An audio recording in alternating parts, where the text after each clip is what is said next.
এই ভিডিওতে এখন আমরা ষষ্ঠ শ্রেণীর বাংলা বইয়ের পঞ্চম অধ্যায়ে বুঝে পড়ে লিখতে শিখি এই অধ্যায়টির তৃতীয় পরিচ্ছেদ নিয়ে আলোচনা করব।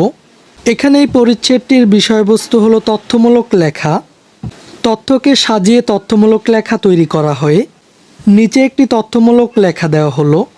এটি রোকেয়া সাখাওয়াত হোসেনের জীবনের গুরুত্বপূর্ণ তথ্য নিয়ে লেখা। এটি রচনা করেছেন সেলিনা হোসেন। তিনি বাংলাদেশের একজন বিখ্যাত লেখক। নিচের এই লেখাটি হলো সেলিনা হোসেনের একটি তথ্যমূলক লেখা।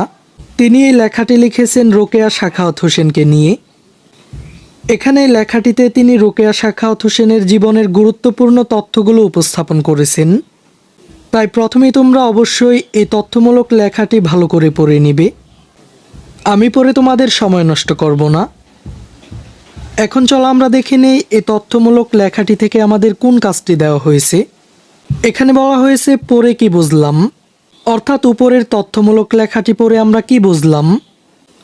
আমাদেরকে এখানে কয়েকটি প্রশ্ন দেওয়া হয়েছে। এই প্রশ্নের উত্তরগুলো আমাদেরকে নিচের ফাঁকা জায়গায় লিখতে হবে। এখানে প্রথম প্রশ্নটি হলো এই লেখায় কি ধরনের তথ্য ব্যবহার করা হয়েছে। এরপর এই লেখার কোন তথ্যটি তোমার ভালো লেগেছে। এরপর এ ধরনের আর কি কি রচনা তুমি আগে পড়েছো, কাদের নিয়ে এ ধরনের লেখা তৈরি করা হয়, আর সবশেষ এই লেখা থেকে নতুন কি কি জানতে পারলে। শিক্ষার্থীরা, এবার চলো আমি তোমাদেরকে প্রতিটি প্রশ্নের উত্তরগুলো দেখিয়ে দিচ্ছি।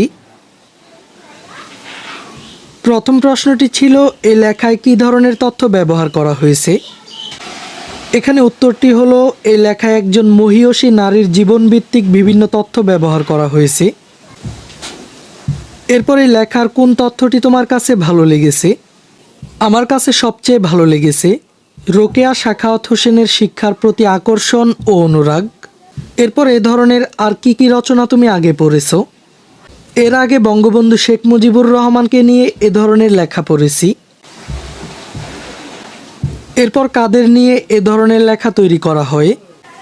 এখানে উত্তরটি হলো যারা বিখ্যাত এবং জনপ্রিয় মানুষ, মানুষের জন্য যারা অনেক কিছু করে গেছেন, এমন সুপরিচিত ব্যক্তিদের নিয়ে এ ধরনের লেখা তৈরি করা হয়। আর সবশেষ প্রশ্নটি হলো এই লেখা থেকে নতুন কি কি জানতে পারলে।